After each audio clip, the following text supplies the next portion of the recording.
America Iran ನಡೆಯುತ್ತಿದ್ದ ಯುದ್ಧ ನಿಲ್ಲಿಸುವುದಕ್ಕೆ ಸಂಬಂಧಿಸಿ ಇಸ್ಲಾಮಾಬಾದ್ನಲ್ಲಿ ನಡೆದ ಶಾಂತಿ ಮಾತುಕತೆ ವಿಫಲವಾದ ಹಿನ್ನೆಲೆಯಲ್ಲಿ ಹಾರ್ಮುಜ್ ಜಲಸಂಧಿಯಲ್ಲಿ ಇರಾನ್ ವಿರುದ್ಧ ಅಮೆರಿಕ ಕಠಿಣ ಕ್ರಮಕ್ಕೆ ಮುಂದಾಗಿದೆ. ಅಮೆರಿಕ ಅಧ್ಯಕ್ಷ ಡೊನಾಲ್ಡ್ ಟ್ರಂಪ್ ಹಾರ್ಮುಜ್ ಜಲಸಂಧಿಗೆ ಪ್ರವೇಶಿಸುವ ಹಾಗೂ ಹೊರಬರುವ ಹಡಗುಗಳ ಮೇಲೆ ನೌಕಾಪಡೆಯ ಮೂಲಕ ತಕ್ಷಣದಿಂದಲೇ ನಿರ್ಬಂಧ ಹೇರಲಾಗುವುದು ಎಂದು ಘೋಷಿಸಿದ್ದಾರೆ.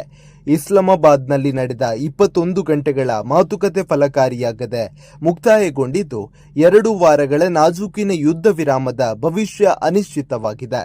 ಅಮೆರಿಕ ಸೆಂಟ್ರಲ್ ಕಮಾಂಡ್ ಮಾಹಿತಿ ಪ್ರಕಾರ ಸೋಮವಾರ ಬೆಳಗ್ಗೆ 10 ಗಂಟೆಯಿಂದ ಎಲ್ಲ ಇರಾನಿನ ಬಂದರುಗಳ ಮೇಲೆ ನಿರ್ಬಂಧ ಜಾರಿಗೊಳ್ಳಲಿದೆ.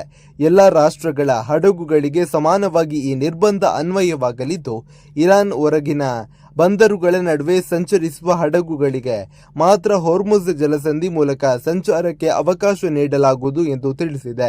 ಈ ಕ್ರಮವು ಮಾತುಕತೆ ಸ್ಥಗಿತಗೊಂಡಿರುವ ಸಂದರ್ಭದಲ್ಲಿಯೇ ಇರಾನ್ನ ಪ್ರಭಾವವನ್ನು ಕಡಿಮೆ ಮಾಡುವ ಉದ್ದೇಶ ಹೊಂದಿದೆ ಎಂದು ಅಮೆರಿಕ ಮೂಲಗಳು ತಿಳಿಸಿವೆ. ಈಗಾಗಲೇ 7 ವಾರಗಳಿಂದ ನಡೆಯುತ್ತಿರುವ ಯುದ್ಧದಲ್ಲಿ ಸಾವಿರಾರು ಮಂದಿ ಸಾವನ್ನಪ್ಪಿದ್ದು, ಜಾಗತಿಕ ಮಾರುಕಟ್ಟೆಗೂ ತೀವ್ರ ಹೊಡೆತ ಬಿದ್ದಿದೆ. ಟ್ರಂಪ್ ಘೋಷಣೆಯ ಬಳಿಕ ಹಾರ್ಮುಜ್ ಜಲಸಂಧಿಯಲ್ಲಿ ಹಡಗುಗಳ ಸಂಚಾರ ತಕ್ಷಣವೇ ಸ್ಥಗಿತಗೊಂಡಿರುವುದು ವರದಿಯಾಗಿದೆ. ಕೆಲವು ಹಡಗುಗಳು ಹಿಂತಿರುಗದ ಘಟನೆಗಳು ಕೂಡ ವರದಿಯಾಗಿವೆ.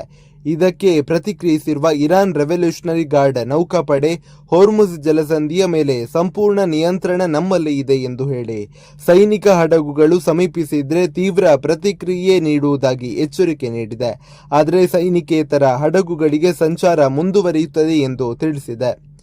ಇರಾನ್ ವಿದೇಶಾಂಗ ಸಚಿವ ಅಬ್ಬಾಸ್ ಅರಾಗ್ಚಿ ಮಾತುಕತೆಯಲ್ಲಿ ನಾವು ಸದುದ್ದೇಶದಿಂದ ಪಾಲ್ಗೊಂಡಿದ್ರು. ಅಂತಿಮ ಹಂತದಲ್ಲಿ ಅಮೆರಿಕ ಕಠಿಣ ನಿಲುವು ತಾಳಿದ ಕಾರಣ ಒಪ್ಪಂದ ಸಾಧ್ಯವಾಗಲಿಲ್ಲ ಎಂದು ಆರೋಪಿಸಿದ್ದಾರೆ. ಇನ್ನೊಂದೆಡೆ ಇರಾನ್ ಸಂಸತ್ ಸ್ಪೀಕರ್ ಮೊಹಮ್ಮದ್ ಬಫ್ಕರ್ ಕಾಲಿಬಾಫ್ ಟ್ರಂಪ್ ಬೆದರಿಕೆಗಳಿಗೆ ಯಾವುದೇ ಮಹತ್ವವಿಲ್ಲ ಎಂದು ತಿರಸ್ಕರಿಸಿದ್ದಾರೆ. ಮಾತುಕತೆ ಗಂಭೀರ ಹಾಗೂ ಸವಾಲಿನದ್ದಾಗಿದ್ದರೂ ಪ್ರಗತಿ ಕಂಡಿತ್ತು ಎಂದು ಅವರು ತಿಳಿಸಿದ್ದಾರೆ. ಅಮೆರಿಕ ಪರವಾಗಿ ಉಪಾಧ್ಯಕ್ಷ ಜೆಡಿ ವಾನ್ಸ್ ಮಾತುಕತೆಯಲ್ಲಿ ಕಠಿಣ ಷರತ್ತುಗಳನ್ನು ಮುಂದಿಟ್ಟಿದ್ದು, ಅದರಲ್ಲಿ ಇರಾನ್ ಅಣ್ವಸ್ತ್ರ ಅಭಿವೃದ್ಧಿ ಮಾಡದಂತೆ ತಡೆ ಹಿಡಿಯುವುದು, ಯುರೇನಿಯಂ ಸಮೃದ್ಧೀಕರಣ ನಿಲ್ಲಿಸುವುದು, ಪ್ರಮುಖ ಅಣು ಸೌಕರ್ಯಗಳನ್ನು ತೆರವುಗೊಳಿಸುವುದು ಸೇರಿದಂತೆ ಹಲವು ಅಂಶಗಳನ್ನು ಒತ್ತಾಯಿಸಲಾಗಿದೆ. ಆದರೆ ಈ ಎಲ್ಲ ಬೇಡಿಕೆಗಳಿಗೆ ಇರಾನ್ ಒಪ್ಪಿಗೆ ಸೂಚಿಸಿಲ್ಲ. ಇದರ ನಡುವೆ ಯುನೈಟೆಡ್ ಕಿಂಗ್ಡಮ್ ಹಾರ್ಮುಜ್ ಪ್ರದೇಶಕ್ಕೆ ಮೈನ್ಸ್ ವೀಪರ್ ಹಡಗುಗಳನ್ನು ಕಳುಹಿಸುವ ಕುರಿತು ಸ್ಪಷ್ಟನೆ ನೀಡಿಲ್ಲ.